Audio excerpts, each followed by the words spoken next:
नमस्ते शारदा देवी विशाखपुरवासिनी त्वामहं प्रार्थये नित्यं विद्यां श्रीं च देहिनि गुरवे सर्वलोकानां भिषजे भवरोगिणां विधये सर्वविद्यानां दक्षिणामूर्तये नमः।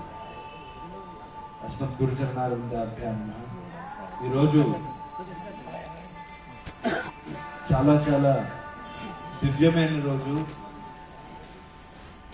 మన ప్రాంతంలో దేవాలయ వార్షిక బ్రహ్మోత్సవాలు జరుపుకుంటున్నాయి అంటే ఈ దేవాలయంలో ఉన్న భక్తులే కాదు, ఈ దేవాలయం చుట్టుపక్కల ఉన్న ప్రాంతమంతా కూడా భగవంతుని యొక్క అనుగ్రహాన్ని పొందిందని, దానికి భగవంతుని యొక్క అనుగ్రహానికి మనకి 6 సంవత్సరాల పాటు గత 6 సంవత్సరాల నుంచి దేవాలయం నిత్య నూతనంగా నిత్యము ధూపదీప నైవేద్యాలతో భగవంతుని యొక్క సాన్నిధ్యము మన ప్రాంతానికి మన గ్రామానికి దొరకడం అనేది ఈ గ్రామ ప్రజల యొక్క అదృష్టము, భాగ్యము। ఎందువల్లంటే సనాతన భారతీయ సంస్కృతిలో అత్యంత విశిష్టమైనవి దేవాలయాలు। భగవంతుని యొక్క తత్వాన్ని తెలియపరిచే కేంద్రాలు।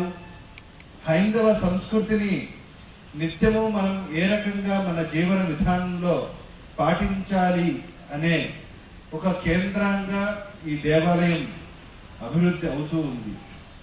ఎందువల్లంటే ఒక పాఠశాలలో మనం చదువుకుంటూ ఉంటే భౌతిక విజ్ఞానము, సంఖ్యాశాస్త్రము, భాష వీటిపైన అవగాహన ఉంటుంది।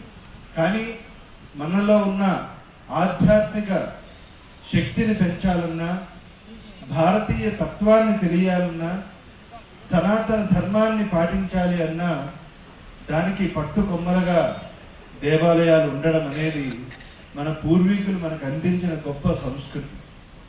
ఒక దేవాలయం అభివృద్ధి చెందింది అంటే ఆ చుట్టుపక్కల ప్రాంతమంతా కూడా సస్యశ్యామలంగా సుభిక్షంగా ఉంటుందనే ఒక అర్థం। ఎందువల్లంటే పూర్వము దేవాలయం అంటే 7 ప్రాకారాలతో కూడుకుని ఎన్నో వందల ఎకరాలలో దేవాలయం ఉండేది। ఒక ప్రాకారంలో సామాన్య ప్రజలు వ్యాపారాలు చేసుకుంటూ ఉంటే మరొక ప్రాకారంలో ఆ సామాన్య అంతటిని తయారు చేసే వర్క్షాప్స్ ఆ ప్రాంగణంలో ఉంటాయి। అలాగా ఒక్కొక్క ప్రాంగణంలో